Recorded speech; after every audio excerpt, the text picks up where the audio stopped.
Laki-laki mayit bukan? Perempuan? Kalimat mayit mudzakkar muannas? Mudzakkar. Jadi nggak usah diribet-ribetin gitu saya kira. Nggak usah diribet-ribetin dalam mengajarin niat sholat jenazah. Sampai disalahin. Usolli ala hadzal mayyiti. Mayitnya perempuan ceritanya. Kedengeran nama dia karena saling berentengan. Salah ente niatnya. Ini kan perempuan. Waduh, mayit itu mudzakkar. Gitu ya. Ganti tuh mayit tati, terjemahnya bangke loh. Bukan mayit lagi gitu. Jadi saya kira kita harus mengarahkan masyarakat dengan tetap berprinsip pada kelenturan dalam melakukan satu amalan ibadah dengan tidak mengurangi nilai-nilai abdoliyah ibadah itu. Ya. Yang pertama ghusluhu, memandikan. Badaluhu atau pengganti dari memandikan. Ini yang jarang juga dipraktekin, tayamum, mentayamumkan jenazah. Pernah meraktekin nggak nayamumi jenazah? Jenazah yang gimana harus tayamumin itu? Jenazah yang andai kata dia mati terbakar, yang kalau dimandiin dihancur deh. Tayamum kan? Tayamumnya kemana? Mukanya nggak ketemu, ada tangannya nggak? Udah tangan aja gitu. Orang kebakar kok.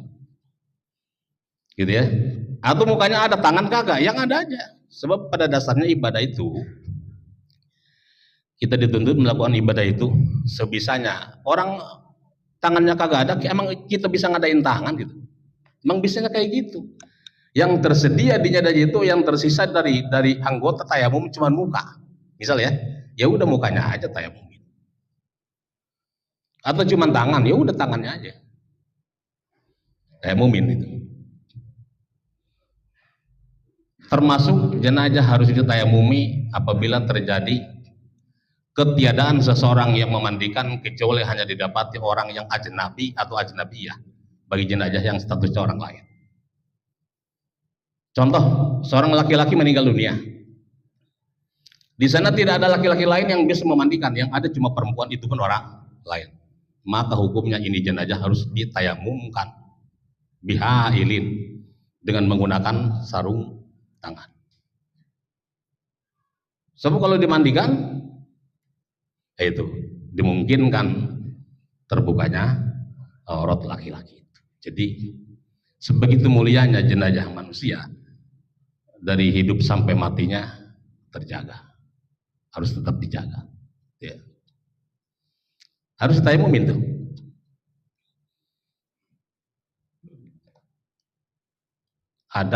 Saya mendengar penjelasan soal tayamum dari para pembimbing haji umroh ketika merekomendasikan tayamum di dalam pesawat, bahwa perempuan tayamumnya itu ketika membasuh ngusap, menyapu tangan, hanya telapak tangannya saja, tidak boleh sampai sikut.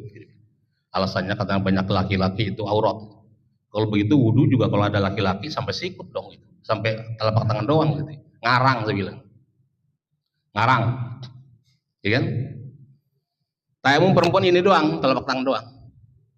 Enggak boleh kemari akhirnya. Sebab kalau dibuka kemari ada laki-laki terlihat auratnya. Ya wudhu juga sama dong kalau begitu caranya ya. Nah itu. Dan medianya itu lemah itu. Memandikan itu bifi'lina. Harus dengan pekerjaan kita, sehingga dalam ibarat takrib, la ra'aina malaikatan yagsiluhu nu'idu. Kalau kita melihat malaikat memandikan jenazah itu, kita harus tetap mengulangi memandikannya. Ya, tiba-tiba ada orang dimandiin malaikat. Hebat ya? Hebat itu dimandiin malaikat. Kita harus tetap memandikannya. Karena kaitan yang aktif dalam kaitan itu adalah kita.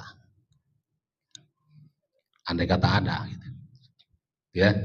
Termasuk bila mana jenazah didapati sudah dalam kondisi bersih.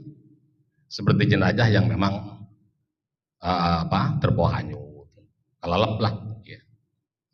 Relatif bersih bagian-bagian tertentu, walaupun begitu saat ia dikeluarkan kita mandikan kembali sebagai cara memuliakannya. Dan mandi itu Sebetulnya dalam ukuran kesahan asal menyempurnakan seluruh basuhan ke seluruh tubuhnya aja. Takmimu badani bilma. Sebetulnya cukup memandikan jenazah hanya dengan menyiramkan air ke seluruh tubuhnya, yang penting merata. Itu aja. Tapi kita kembali pada bahwa umumnya tujuan mandi adalah membersihkan. Jadi oleh karena membersihkan, ya silakan pakai sabun, kan? Silakan pakai alat pembersih yang lain. Layaknya kita membersihkan orang hidup. Dan tentu juga bahwa dalam kaitan memandikan, kita harus memelihara rasa bahwa ternyata orang yang meninggal dunia itu harus secara lembut dimandikan. Kenapa? Karena dia masih terpengaruh dengan sisa-sisa sakaratul maut di dalam tubuhnya yang masih merasa sakit, gitu ya. Jadi secara lembut aja, secara lembut. Itu termasuk disunahkan yang memandikan itu orang yang adil, yang gusuk kebanyak cerita kalau nemuin yang aneh-aneh. Si anu gue mandiin bau banget, apaan tuh begitu ngomong, ya kan?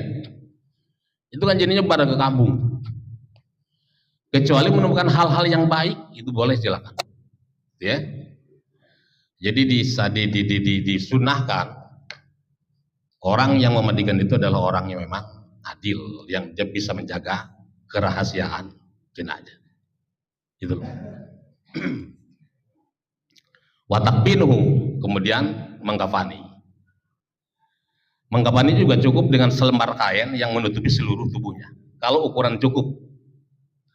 Tapi kan kemudian kita diajari oleh fikih kita, ya, tentang bagaimana 3 lapis untuk laki-laki dan 5 lapis untuk perempuan. Di sana tersedia izar dan lain-lain. Kalau kita mau potong rata juga sama aja, sebenarnya boleh. 3 lembar 5 lembar potong rata aja.